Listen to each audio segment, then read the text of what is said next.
Chicago teachers are in a fight for their lives, and they need the support of workers and teachers everywhere. Right now, 25,000 Chicago public school teachers and workers are fighting to keep their schools closed for in-person learning, but they're up against their own union, the Chicago Teachers Union, which is negotiating with Democrat Mayor Lori Lightfoot to open the schools as quickly as possible.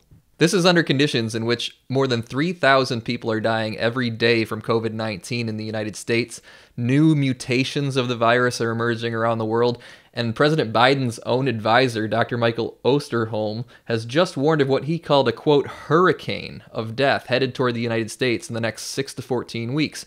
He said, quote, "We're going to see something that we have not seen yet in this country, worse than anything we've seen yet," end of quote. For Chicago teachers, there's nothing to negotiate.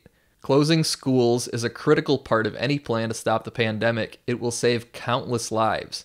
The lives of teachers, 700 of whom have died in the United States since the pandemic began, but also the lives of parents who can catch COVID from their child, and the lives of the children themselves, who we know can not only spread the disease, but are also dying from it. Scientific studies have shown that schools and workplaces are major vectors for the spread of COVID-19 through communities, and that any real plan to stop the pandemic means closing schools for in-person learning.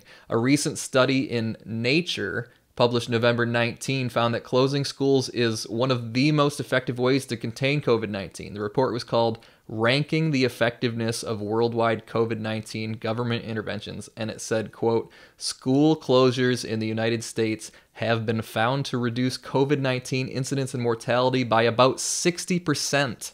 Yet the entire political establishment, including the CTU, is trying to get teachers and students back into these unsafe school buildings. The reasons for this go far beyond Chicago.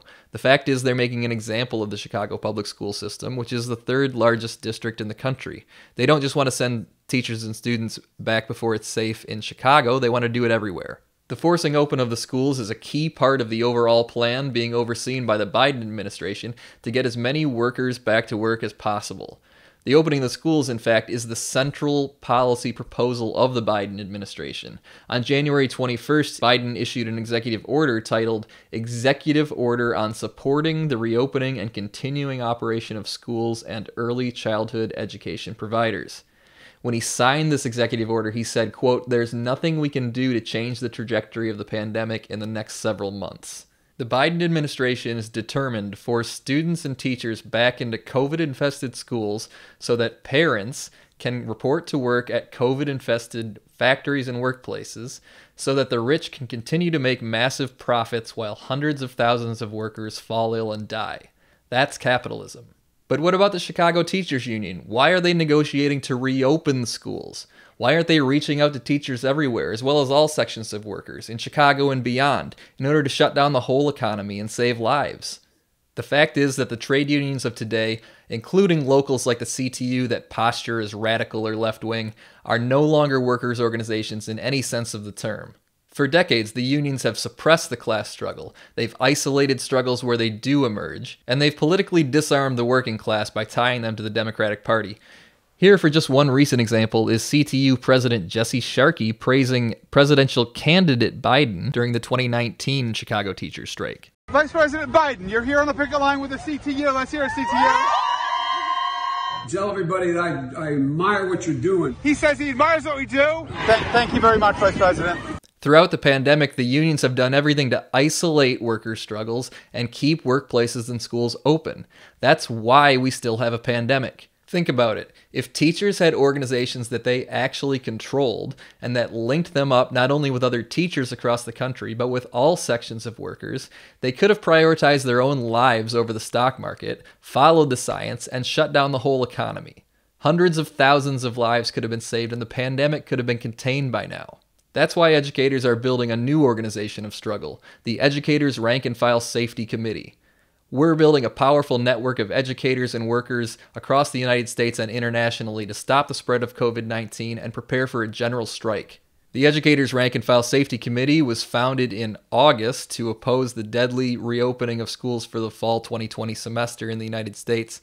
And since then, we've founded local rank and file committees of educators and school workers in the country's 3 largest school districts, New York City, Los Angeles, and Chicago, as well as San Diego, Northern California, Texas, Pennsylvania, Michigan, Tennessee, and Alabama. These are connected to rank and file committees of auto workers in the Midwest, Amazon fulfillment center workers. We're also connected to committees of rank and file educators in the UK, in Australia, in Germany, in Sri Lanka. We recently held an online meeting with 200 participants from 31 states across the US, 3 territories in Canada, as well as the UK and Germany. This committee does not address itself to the school boards, the local, state, or federal government, or the trade unions. Instead, we're preparing for a political general strike to realize the following demands, all of which are necessary for the containment of the pandemic. Shut down all non-essential production. Stop all in-person learning at schools and universities. Full compensation for all workers until the pandemic is contained and it's safe to return to work. And protect all essential workers and pay them a living wage. Their safety conditions must be monitored by committees of rank and file workers. Join the Educators Rank and File Safety Committee now at wsws.org/edsafety. Go there and read the powerful statements of support that we've already collected for the Chicago public school teachers from students, teachers, and workers across the U.S. and internationally. Leave your own statement of support. Don't let the CTU isolate and defeat the struggle of the Chicago teachers. Everything must be done to stop the reopening of schools for in-person learning while the pandemic is still raging.